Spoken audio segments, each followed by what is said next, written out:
Hello and welcome, Star People. This is APM, your intrepid star guide, and this is the Outlaw Astrology Podcast, where we dismantle astrological dogma and build a practice rooted in critical thinking, lived experience, and radical honesty about the cosmos and how it actually works in our lives. So today's focus, we are going to be looking at squares and oppositions, the so-called hard aspects, and how they've been cast as the villains of the birth chart for centuries. Today we're going to ask whether that framing is doing us more harm than good, and whether the aspects we've been taught to dread might actually be the ones quietly building us into who we need and want to become. So, some context here. We spent the last few episodes reframing squares as creative friction and oppositions as invitations to wholeness and integration rather than fragmentation. So today, we're going to bring it home. Real chart territory. Questions about character, grit, and the pivotal moments in our lives that rarely arrive gift-wrapped. Before that, some housekeeping. If this is episode 167, and this is the closing episode of Arc 2 and the friction myth. And so next week, we're going to begin Arc 3. So stay subscribed so you don't miss it. And if this series has shifted something for you, leave a review wherever you listen to podcasts. Share it with someone whose astrology education deserves better than Saturn square Sun equals suffering. And join us on Instagram, YouTube and Pinterest for ongoing astro conversations. And there's also a newsletter, free and paid. Free comes out new and full moon, and the paid version has an archive of over 600 posts and over almost 100 of a private podcast for that particular newsletter. And once again, free and paid. All links in the show notes. And so, if you've ever looked at your chart and felt quietly ashamed of all those squares or quietly exhausted by your oppositions, this episode is for you. We're not here to toxic, positive and white light our way through difficult planetary or life circumstances and dynamics. We're here to look at them honestly and see what they've been actually doing all along. And with that, onward. So, what we're looking at is if there's a chart of squares, and when squares build agency, grit, act as creative fuel. So, here's the traditional framing on that. Squares are 90-degree angles between planets in signs of the same modality, be that cardinal, fixed or mutable. Traditionally, they're described as conflict, blockage, friction, tension, difficulty, and the challenging aspects you've been warned about in sun side columns and predictive forecasts. So here's the reframe. What if the reason squares feel like friction is because they're doing something? Friction isn't failure. Friction is the mechanism of change. It is how raw material becomes refined, how pressure produces diamonds, how resistance builds muscles. So here's the thing. Agency is not handed to us. Squares demand a response, unlike trines which flow without asking much of us. Squares ask, what are you going to do about this? That asking is not a punishment. It is an invitation into authorship of your own life. And so the modality here is key. Cardinal squares push you to initiate even when the path is unclear. Fixed squares ask you to hold your ground, to stay in the fire long enough to be able to be transformed. Mutable squares ask you to adapt, to release attachment to how you thought things would go. Each modality offers a different kind of grit. So let's start with what I call real chart territory as an example. So we have a person with Mars square Saturn. Traditionally, that is going to be interpreted as, well, they're kind of cursed. They're being, maybe their motivation is blocked, or maybe they keep meeting up against those hard lessons, that tough love, those hard knocks. And so what we're doing here is doing a reframe. They're not cursed, because I remember reading a book once. I can't name it out loud, don't want to disparage the author or the publisher, but I found it problematic in that Mars was all about explosions, all about cuts and burns and things of that nature. And Saturn was cold, stiff, rigid, inflexible, etc. And of course, if you read that in your chart, you're going to think, I am cursed, right? I wouldn't be surprised if anybody felt that way when I saw, when I was reading, and it was a cookbook, by the way, it was a astrological cookbook, and one of the placements said I was going to die by burning or being beheaded, and I thought, oh, no, I don't want any of that. By the way, astrology, as fascinating as it is, it cannot tell you the day of your day of your death. I mean, we know your birth, but it can't tell you when you're going to die or any of that sort of thing. So it was very distressing when I read the book. Mars square Saturn is frustration. It is your motivation is just not there, or it's being pushed against. It's being in a way that's not useful, not helpful. It's like you're trying to advance, but you can't because there's a block, an obstacle, something rigid that just won't move and you can't get around. So you might feel you're cursed if you have this particular example, but just because Mars square Saturn is in the chart doesn't mean you're cursed. What's being asked of you is that you develop discipline without rigidity, drive without being reckless, ambition without burning everything down. That's it. Most of the people who've built something lasting in their lives have aspects like this in the charts, and so the square is the teacher, not the obstacle. So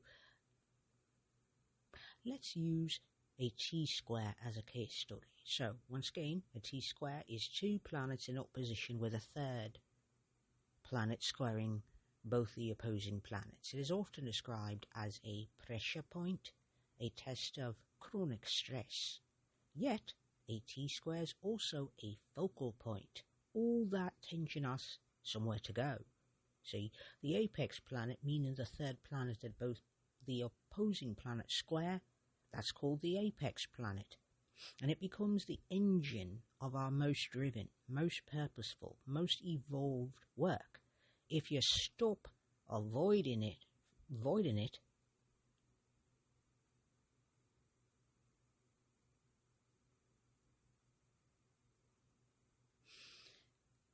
you can gain rewards. Now, I know of a person who's got a pretty wild T-square in their chart, and it is Moon opposing Mars with Uranus as the apex planet. And usually, if that opposition Moon-Mars is happening, there is usually the tension between the two, but it has a spilling point here with Uranus as the apex, which means that Moon wants safety. And that Mars has its energy being pushed out. Now, by the way, the Moon is in Aquarius, so at heart, being a little, scientific, cool-headed, keeping our feelings close to the vest sort of vibe, that's what feels safe. The aloofness to step back when things become overwhelming, so withdrawing. And then there's that Mars in Leo. Mars in Leo wants to be seen and heard. So you see the tension here. Moon wants to hide and withdraw and stand outside, and Mars wants to be the center of attention, wants to be seen, wants to be heard, and wants to be acknowledged. That's what feels good for it. those two energies are not absolutely playing nicely together. But then there's Uranus there in Scorpio, by the way, sign of its exaltation. And what that means is those two energies now have a spigot to vent, because heat, let's call this heat like a steam engine, if it doesn't have an ability to vent, it will explode, because all of that internal energy is just compressing on itself, and one day it's just going to go boom, and that's how it is. But with Uranus and Scorpio,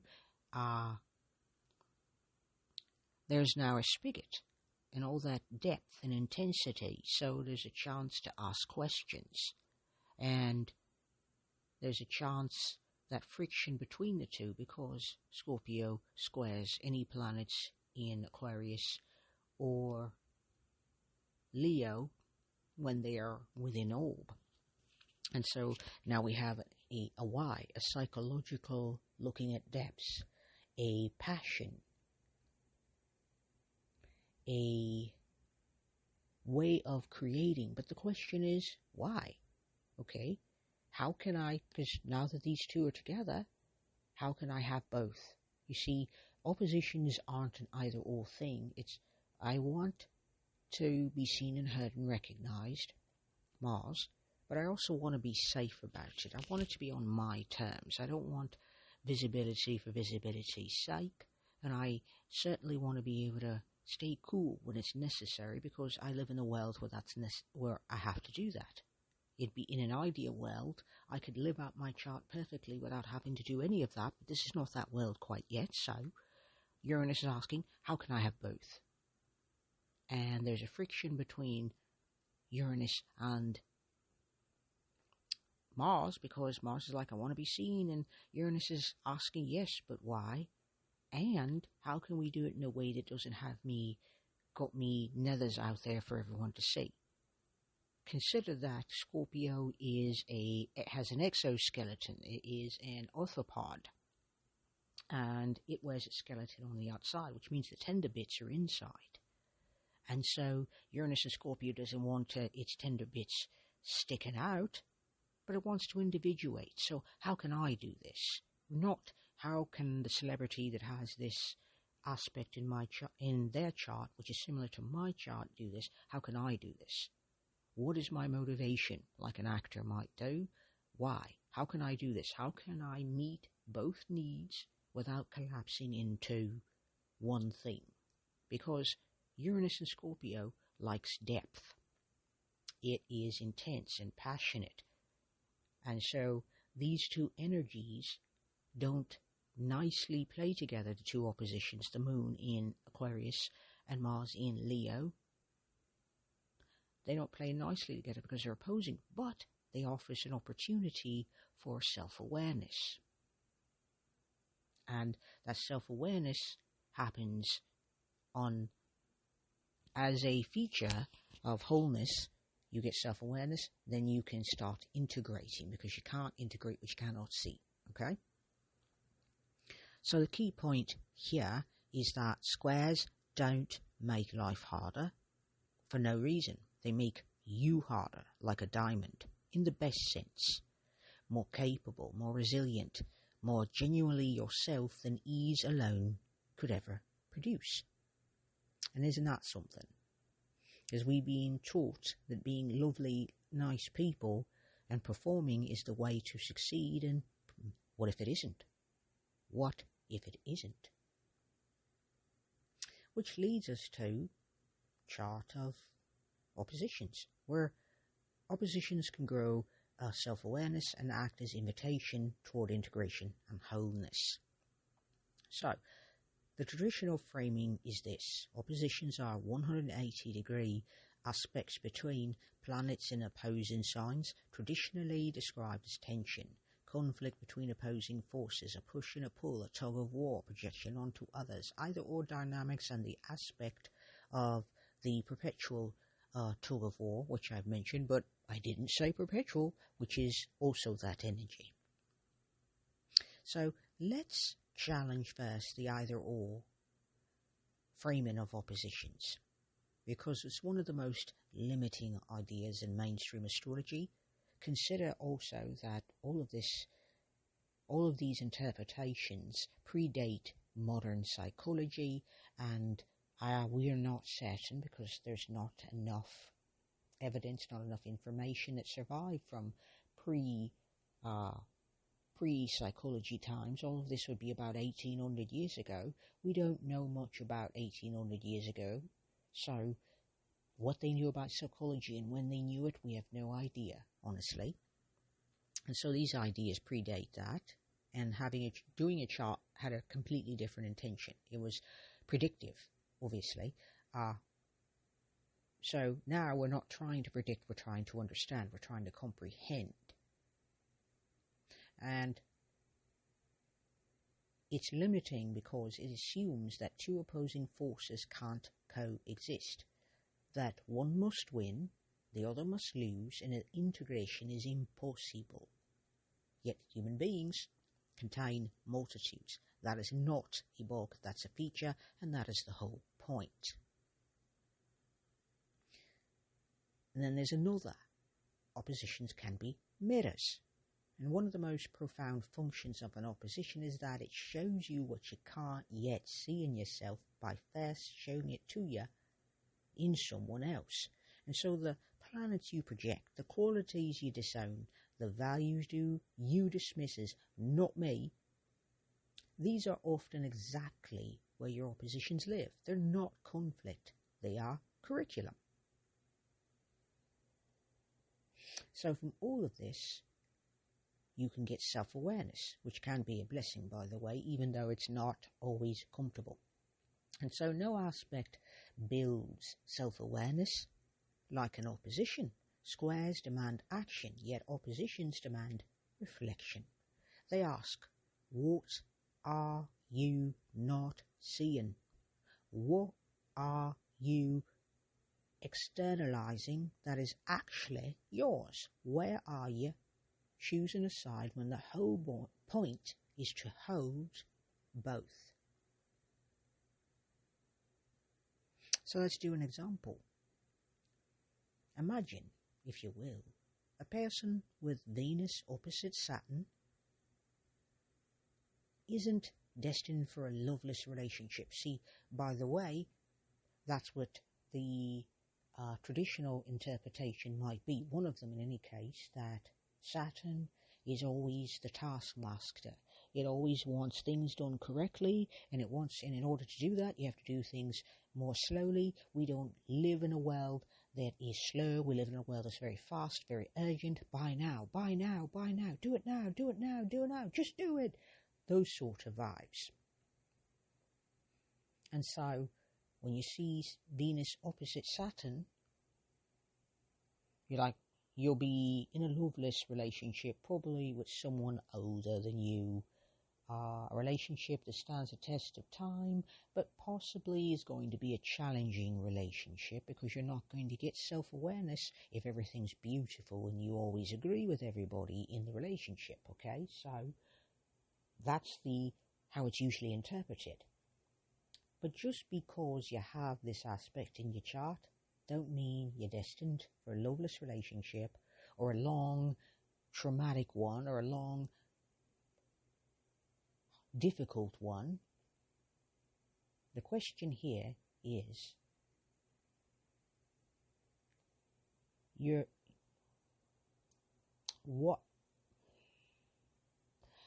the thing.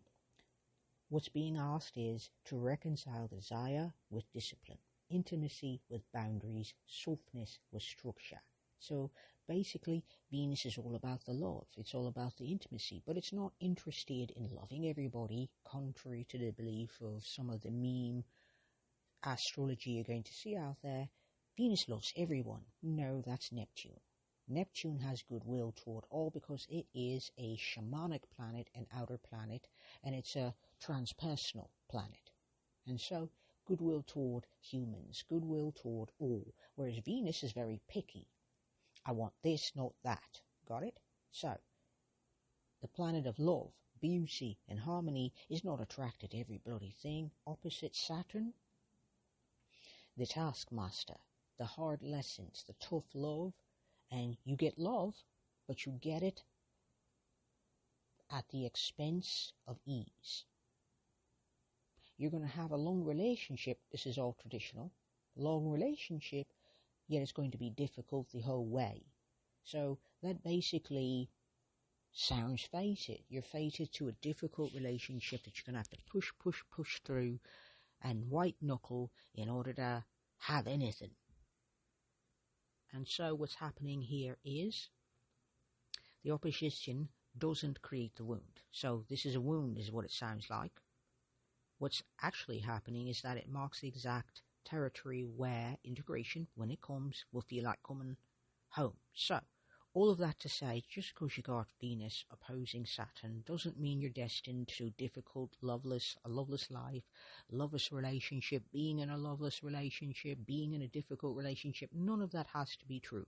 What you're being asked to do is hold two opposites without collapsing them into one, meaning that you don't run immediately to Venus and say, well, I'm going to do it the Venus way, or you don't run immediately to Saturn and say, I'm going to do it the Saturn way, which is cool because that's unconscious. That's what you're going to do before you realize you have the option of having both. You don't have to choose one or the other. One doesn't have to win, the other doesn't have to lose.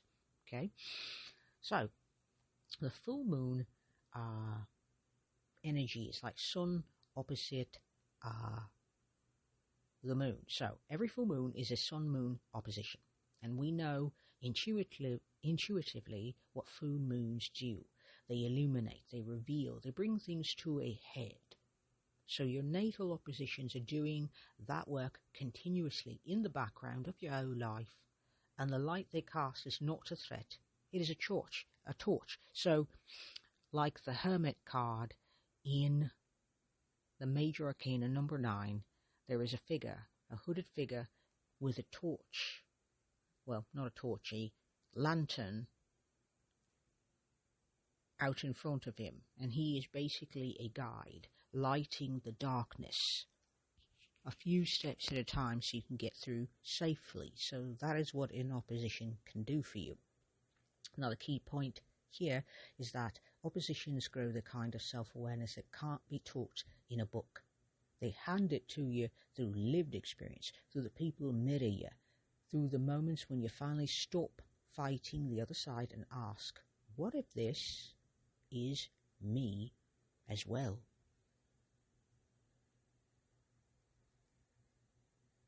Now, what if you don't have a lot of squares? What if you have a deficit of squares and oppositions? Well, I got you covered. So, let's talk about this one. This isn't about judging charts with few or no squares or oppositions. Every chart configurations have blessings and shadows. What it is about is asking this question honestly. What might be missing when friction and reflection are largely absent from the chart? So, with trines and sextiles, they offer flow, compatibility, and natural talent. But flow without resistance can become drift. Talent without challenge can become latent, unlived potential. A life without significant friction can sometimes lack the defining moments that tell us who we are. That is ease without edges. Now here's the thing. I have a very unique relationship to resilience. I question resilience. I question the fact that people keep talking about resilience as if it is a superpower and that's all you need to make it through life. With that being said, I will say this. Grit, which is a form of resilience, it's adjacent to resilience, is not built in comfort, okay?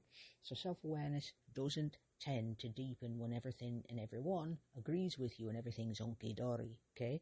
So the capacity to hold tension, to stay present in difficulty, to integrate opposites, these are muscles, and muscles require resistance, as we all know, to develop. And so that means that you're picking up weights that feel slightly uncomfortable for your muscles to work with, because that will build strength, that will build endurance. You don't run a marathon immediately on your first day, you work up to it. You start small and uncomfortable and slowly build yourself up to being able to run a marathon. You don't lace up your trainers and run out the door with no stretching and no preparation thinking you can make this work and then come home practically winded and feeling quite ill. You have to build your endurance to that, and that is what so-called hard aspects are asking of you. So see it as a question, not a verdict. So if your chart is relatively free of squares and oppositions, the question isn't, am I less evolved?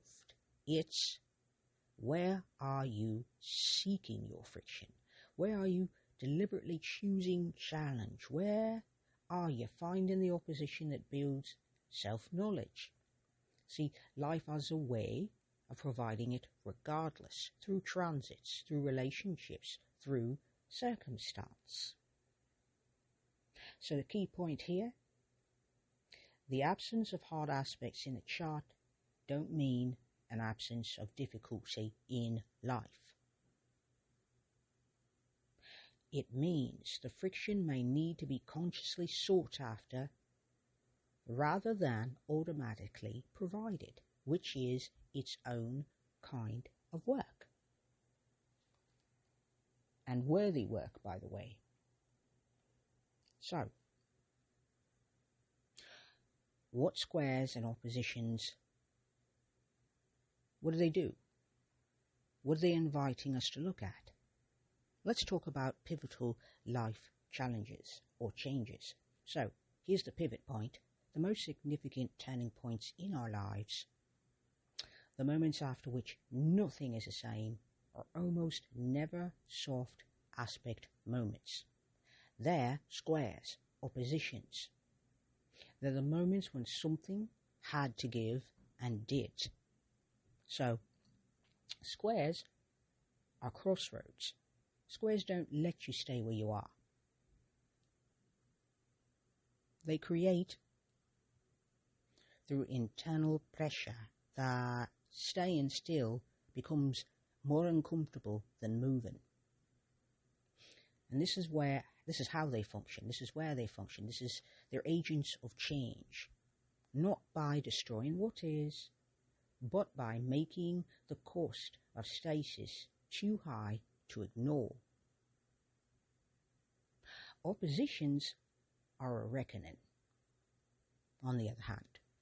And so oppositions tend to arrive as relational crises, health challenges and reckonings, career standoffs, creative dead ends, moments when two parts of your life are demanding incompatible things. Yet the reckoning is the blessing. Okay? It forces a level of self-examination that gentler moments never require. So, character isn't something you're born with.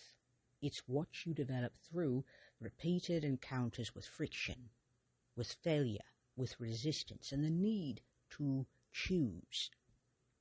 Squares and oppositions are the aspects most associated with that development, not because they're cruel, but because they're serious.